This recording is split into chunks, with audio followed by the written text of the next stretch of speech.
Channel today subscribe करें और bell icon दबाएं। खबर जो करे असर।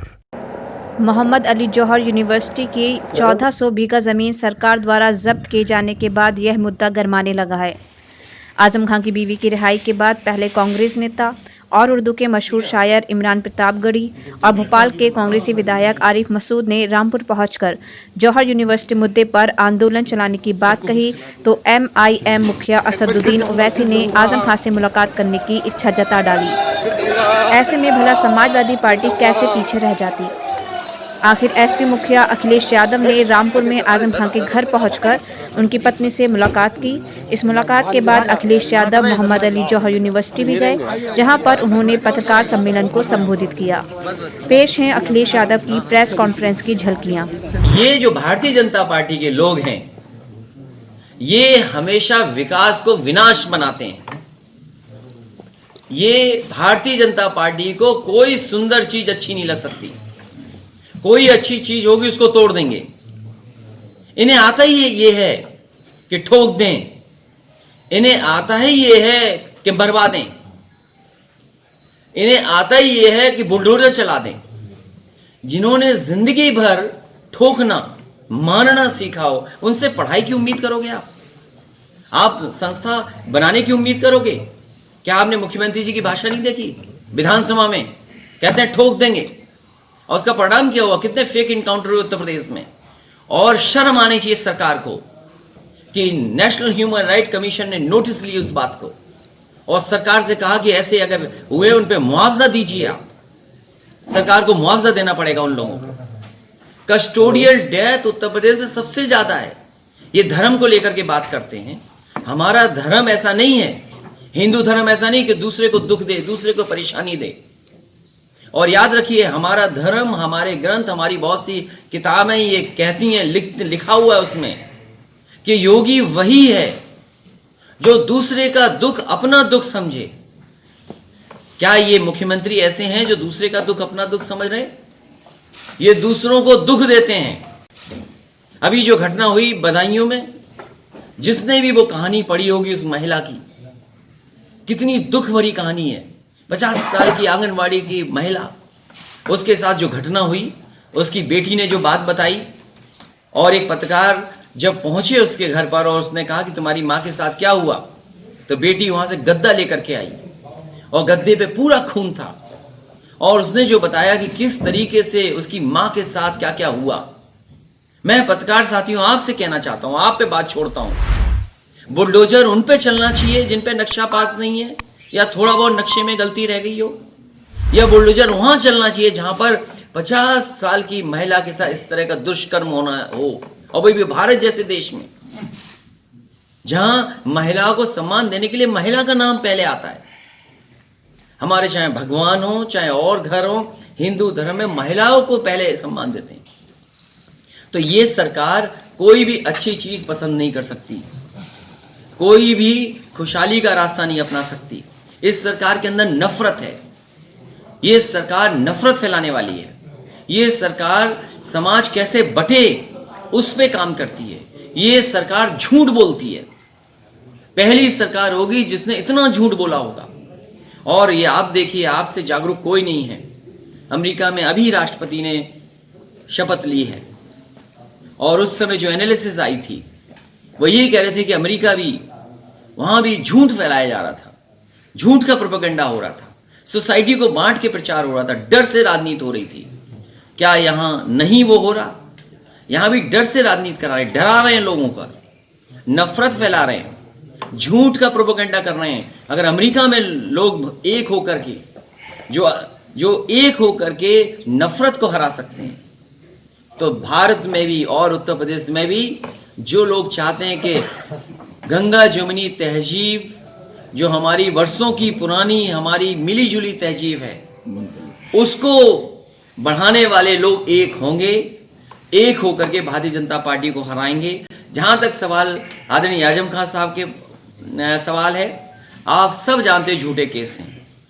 आप पत्रकार साथियों बताओ, अगर दाल में आप हल्दी का पानी बता दोगे तो जेल चले जाओगे, सच बोलोगे तो। दूध में अगर आपने बता दिया कि पानी है, वो पत्रकार जेल चला गया। एक पत्रकार ने केवल एक पोस्ट शेयर कर ली, उसमें जेल चला गया। एक समाजवादी पार्टी का कार्यकर्ता जौनपुर में, इस समय वो टिकटॉक उतना फेमस नहीं जिस समय टिकटॉक फेमस था, टिकटॉक बना ली उसने। पुलिस ने इतना मारा कि उसकी जान चली गई। और अभी गोरखपुर में समाजवादी पार्टी का एक कार्यकर्ता केवल इसलिए जेल भेज दिया गया कि उसने एक शेयर कर ली, किसी ने पोस्ट कुछ बनाया, उसका शेयर कर लिया, इसलिए जेल चला गया। मैं कितनी कहानियां बताऊं ऐसी। ये सरकार जानबूझ करके समाजवादी पार्टी के नेता कार्यकर्ताओं पे झूठे मुकदमे लगा रहे हैं। देश में कहीं किसान आंदोलन में इतने झूठे मुकदमे नहीं लगे होंगे जितने समाजवादी पार्टी के ऊपर झूठे मुकदमे लगे। हम पे भी झूठा मुकदमा लगाया, वो भी वैश्विक महामारी का, कि हम किसान आंदोलन में, किसान यात्रा में जा रहे थे, घर में घेर लिया, बैरिकेडिंग कर ली, 1 2 3 4 5 6 बैरिकेडिंग कर ली, हमारी फ्लीट नहीं आने दी। आप सोचो, हम भी सरकार में रहे मुख्यमंत्री, हमारी फ्लीट नहीं आने दी कि आपकी फ्लीट नहीं घर जा सकती है क्योंकि आप किसान आंदोलन में जा रहे हो, इसलिए आपको जाने नहीं दिया जाएगा। तो ये जो तरीका लोकतंत्र में है, ये जो सरकार अपना रही है, जनता तैयार है, जिस दिन मौका मिलेगा इस सरकार को हटा देगी। जहां तक इस यूनिवर्सिटी का सवाल है, यूनिवर्सिटी के साथ केवल हम समाजवादी लोग साथ नहीं हैं, हम तो इसलिए भी साथ हैं क्योंकि आदरणीय आजम खान साहब ने अपना सपना पूरा किया, वो हमारी पार्टी के नेता हैं, इसलिए हम उनके साथ हैं। लेकिन आम जनता इसलिए साथ है क्योंकि इससे भविष्य बनने वाला था। अब आदरणीय आजम खान साहब पढ़ने थोड़ी आएंगे, या उनके परिवार के लोग थोड़ी पढ़ने आ रहे हैं, उनकी तो पढ़ाई पूरी हो गई, उन्होंने तो दे दी समाज को। अब तो आने वाली पीढ़ी पढ़ेगी आकर के। अगर उनके सपने तोड़ रही है सरकार, तो मुझे लगता है जनता सड़कों पर आएगी। और हम कह करके जा रहे हैं, बजट के बाद समाजवादी पार्टी ने तय किया है कि यूनिवर्सिटी को बचाने के लिए अगर मैंने साइकिल यात्रा भी चलानी पड़ेगी, हमें खुद भी चलानी पड़ेगी, तो हम भी साइकिल यात्रा निकालेंगे और जगह जगह यात्रा कर करके यूनिवर्सिटी कैसे बचे उसके लिए काम करेंगे। लगातार विधानसभा, लोकसभा, विधान परिषद समाजवादी पार्टी ने आंदोलन प्रदर्शन जगह जगह किया है। अखिलेश जी, अब समाजवादी पार्टी की अगली रणनीति क्या होगी? लगातार किया, और आपको खुद पता होगा, अगर आप पत्रकार हैं तो खुद पता होगा कि आप अगर पत्रकार हैं तो खुद पता होगा। सबसे पहले leader of opposition upper house Ahmad Hasan ji आए थे, उनके साथ 21 MLC MLA आए थे, राम गोविंद चौधरी आए लीडर अपोजिशन, और लीडर्स आए, हम खुद आए, लगातार लड़ रहे हैं। लेकिन जो कागज की लड़ाई है, जो सरकार कागज गलत बना रही है, लेखपाल उनका, तहसीलदार उनका, SDM उनका, DM उनका, SP उनका, तो जो कागज की लड़ाई है वो तो न्यायालय में पहुंच गई है। हमें पूरा भरोसा न्यायालय पे है। जिस तरीके से उनकी पत्नी आदरणीय आजम खान साहब की वो बाहर आई हैं, मुझे बहुत जल्दी उम्मीद है कि न्यायालय मदद करेगा। न्यायालय देख रहा है, आप देखिए न्यायालय ने क्या फटकार लगाई है कई बार। क्या न्यायालय ने नहीं कहा कि यहाँ जंगल राज है? कभी किसी सरकार को इतनी फटकारें लगी होंगी? तो जो कागज की लड़ाई है, जो प्रशासन की लड़ाई है, वो दूसरी तरीके से लड़ी जाती है। अखिलेश जी, अब समाजवादी पार्टी आजम खान साहब के पूरे परिवार को और जौहर विश्वविद्यालय को लेकर क्या करने जा रही है? मैंने आपसे बता दिया, रिमाइंड करके फिर सुन लेना उसको।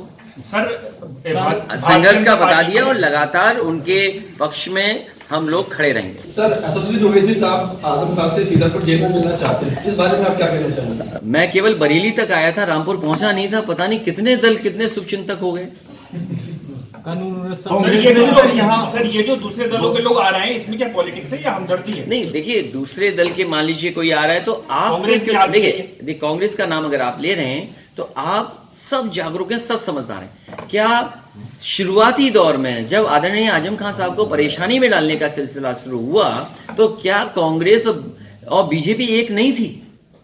क्या दोनों नेताओं ने राय मशवरा कर करके जिलाधिकारी के माध्यम से नहीं जानकारी दी? क्या जिलाधिकारी प्रशासन नहीं लगा रहा? सरकार की कोशिश रही कि ऐसे अधिकारी भेजो जिन्हें वो ब्लैकमेल कर सकें। पुलिस कप्तान कौन आया, उसकी किस चीज की जांच चल रही है, सोचिए आप। उसकी नौकरी नहीं बच सकती। अभी सुनने में आया कि बस्ती में 2 करप्ट 3 4 5 6 पुलिस के अधिकारी करप्ट से टर्मिनेट हो रहे हैं। ये वो IPS है जिससे टर्मिनेट होगा समय आने पर। टर्मिनेट होंगे ऐसे अधिकारी। क्यों? क्योंकि IPS ने IPS पे आरोप लगाया है पैसे का। ये पॉलिटिकल पार्टी ने कोई आरोप नहीं लगाया, हमारी जानकारी में कोई आरोप नहीं लगाया किसी पर। एक IPS पे करप्शन का आरोप लगाया, उसकी जांच चल रही है, तो वो जांच तो खत्म नहीं होगी।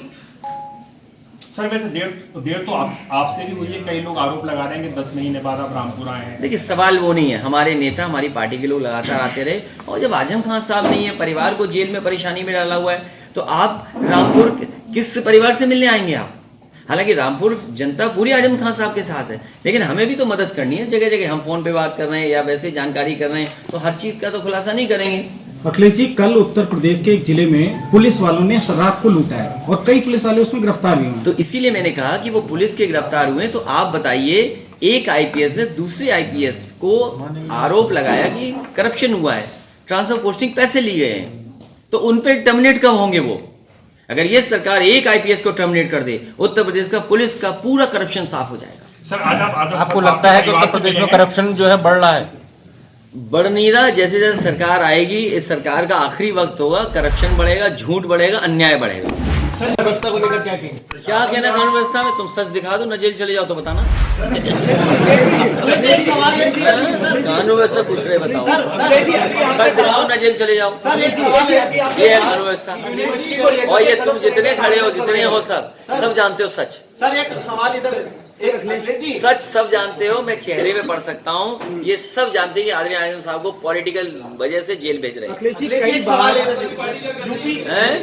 समाजवादी पार्टी उनकी रिहाई के लिए क्या कर रही है? लगातार मैंने कहा कानूनी लड़ाई है, पार्टी की तरफ से जो सहयोग है कानूनी लड़ाई में हम मदद करेंगे और कर रहे हैं मदद, सबकी मदद कर रहे हैं, और हमें भरोसा है न्यायालय पर कि न्यायालय हमारी मदद करेगा, आदरणीय आजम साहब को जल्दी रिहा करेगा।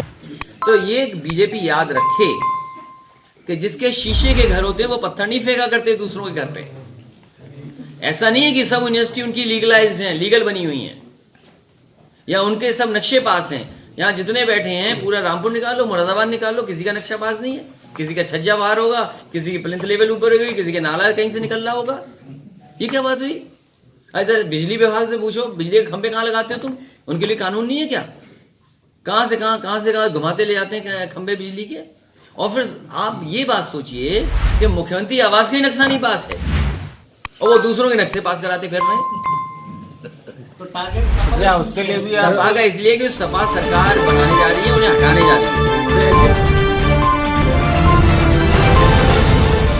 ग्लोबल टुडे यूट्यूब के साथ लाता है देश विदेश की ताज़ा खबरें और नए नए वीडियोस।